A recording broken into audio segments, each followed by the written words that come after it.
Welcome to AZPM News Daily, a wrap-up of all the day's news from Arizona Public Media. I'm Steve Jess.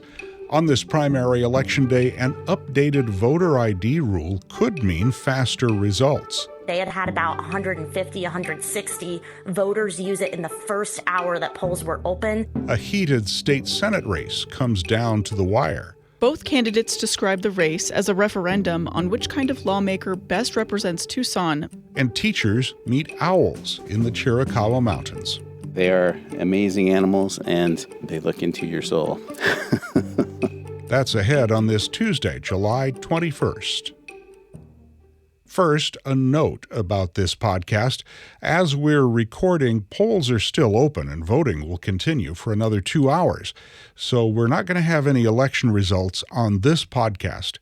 But the AZPM News team will be updating results throughout the evening as they come in at news.azpm.org.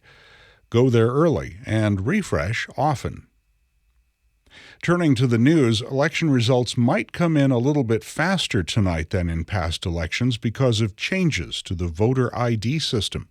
Reporter Sasha Hupka with VoteBeat told KJZZ in Phoenix today that about 20% of Pima County voters who dropped off their ballots were presenting their ID at the polls, allowing their ballots to be counted faster. What we're seeing, at least in Pima County, what I heard from them this morning, is that a lot of voters are using it. They said that they had about 150, 160 voters use it in the first hour that polls were open. And I'm curious to see if that'll continue throughout the day. The state legislature passed the new ID option to speed up vote counting.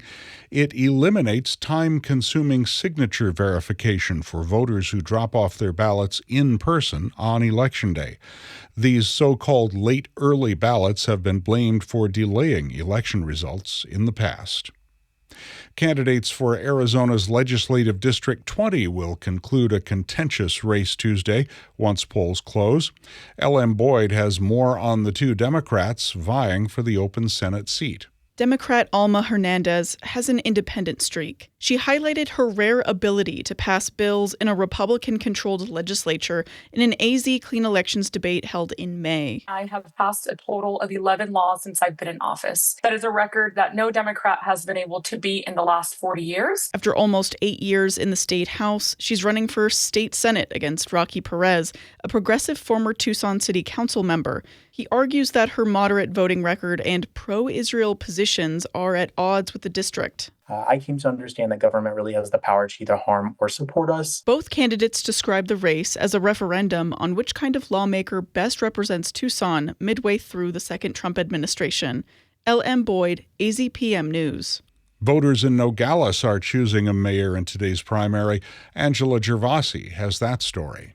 Incumbent Nogales Mayor Jorge Maldonado is running for a second term in the city's nonpartisan race. Maldonado is a longtime employee in the produce industry and previously served as city councilman. Also returning to the mayoral race is Arturo Garino, the city's ex-mayor. He was also the city's public works director. The two competed in a contentious race 4 years ago, when then-Mayor Garino's administration tried to pursue criminal charges against Maldonado over years of unpaid utility bills. The two will face off once again today. David Ruiz, a retired Department of Homeland Security employee, is also in the running for Nogales mayor. I'm Angela Gervasi, AZPM News. 8 candidates are competing for 3 open seats on the South Tucson City Council. Incumbent Mayor Roxana Valenzuela is seeking re-election alongside Brian Flagg and Cesar Aguirre. Former South Tucson Mayor Paul Diaz has endorsed challengers Eduardo Baca, Christopher Dodson, and Diana Moreno-Sears. Diaz says the businesses in South Tucson are in need after their only grocery store closed last year. The economic development, which really would help the residents pay the $24 million debt that South Tucson has. So the outcome is really the survival of the city within 3 years. Diaz, who's lived in South Tucson for nearly 60 years, says the current administration has focused on special interest projects, including housing nonprofits, rather than initiatives he believes directly benefit residents. On primary election day, Diaz says he won't be campaigning. Instead, he'll wait to see how South Tucson voters cast their ballots. A Marana council member seeking re-election has not filed his second quarter campaign finance report before Election Day. Katya Mendoza tells us more. As of Monday, the town clerk's office said it had not received the second quarter filing for Kai for Marana, incumbent Herb Kai's candidate committee. Incumbent council member John Officer had also missed the July 15th deadline, but submitted his second quarter report at 4 p.m. on Monday. The town clerk's office notified both council members that they were out of compliance on July 16th. According to Arizona law, the penalty for filing late is $10 per day for the first 15 days and $25 thereafter. AZPM reached out to both campaigns for comment but did not hear back. I'm Katya Mendoza, AZPM News. Turning to other news, the Mexican state of Sonora is preparing for more flooding after downpours caused damage in Nogales. Nina Kravinsky reports. The state of Sonora has set up temporary shelters in each of its municipalities to prepare for the possibility of more flooding as the rainy season continues. The list of 144 shelter locations includes the municipal gym in Nogales, Sonora, where cleanup has been ongoing after major flooding in much of the city. At least one person died during the flooding late last week. Search crews also pulled 3 bodies from the water on the Arizona side of the border city, which have not been identified, but officials believe they originated on the Mexican side of the border and were carried across by the flooding. Nina Kravinsky, Hermosillo. Monsoon activity has led government officials to reduce fire restrictions across the state. The Grand Canyon National Park's South Rim is now in Stage 1 fire restrictions, meaning visitors are allowed to light campfires in designated areas at maintained campgrounds. Stage 2 restrictions remain in place for the North Rim for the rest of the 2026 season. The city of Flagstaff is lowering its restrictions to allow the use of fire pits and fireworks.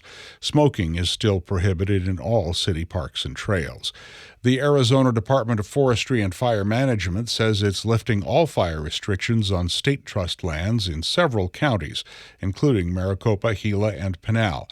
And the Tonto National Forest has also lifted all its fire restrictions. The Taiwanese government says it plans on opening an economic and cultural office in Phoenix. The announcement comes as chipmaker TSMC has invested hundreds of billions of dollars in Arizona. Taiwan's Ministry of Foreign Affairs says Phoenix has become a vital hub for relations with the United States to build resilient supply chains for tech industries. A new downtown safety initiative is expanding after Sunday's mass shooting that wounded 9 people. The Downtown Tucson Partnership says its Tucson Together program is implementing new handheld ID scanners at bars and entertainment venues. Crystal Moore, the nonprofit's president, says the devices do more than detect fake IDs. They're detecting the best fake IDs.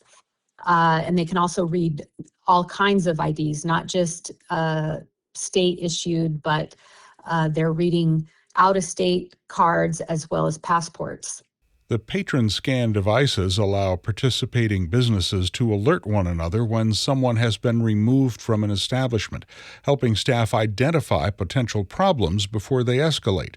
Moore says Rio Nuevo funded the purchase of 17 scanners. They're expected to arrive later this month and be in use at downtown businesses by early August.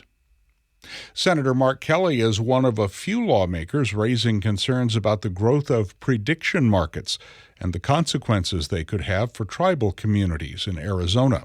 From Phoenix, Matthew Casey reports. Arizona's senior senator is among a group of 12 lawmakers who say rapid growth of prediction markets and online casino games threatens tribal sovereignty. Democratic Senator Mark Kelly is among the signers of a letter to Senate committee chairs calling for regulation of prediction markets like Kalshi and Robinhood.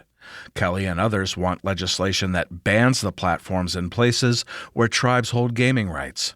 They write that prediction markets are misusing commodity and derivatives rules to offer sports and event betting in the face of state laws.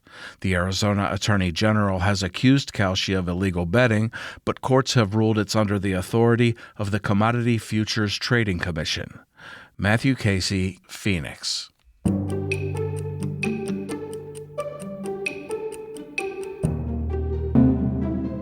About a dozen teachers from across the country flocked to southern Arizona to help researchers gather data on understudied owls. Nora Hagigi takes us to the forest of the Chiricahua Mountains in this feature report. An elf owl roosts atop a Chihuahua pine tree on a summer night in the Chiricahua Mountains along the Arizona-New Mexico border. As the Milky Way comes into view above, the owl responds to a series of recorded calls. Below him, a group of researchers have their ears perked and nets ready for the moment one of the smallest owls on Earth swoops down from its perch. This is amazing. The chirping elf owl weighs only 38 grams. His brow furrowed, he stands at about the height of a pear. The research team circled around him are mostly educators who teach different subjects at different grade levels. They spend a week training to survey 6 understudied owl species at the base of the canyon. Since the species are small, mostly nocturnal, and live deep within the forest, they aren't easy to observe.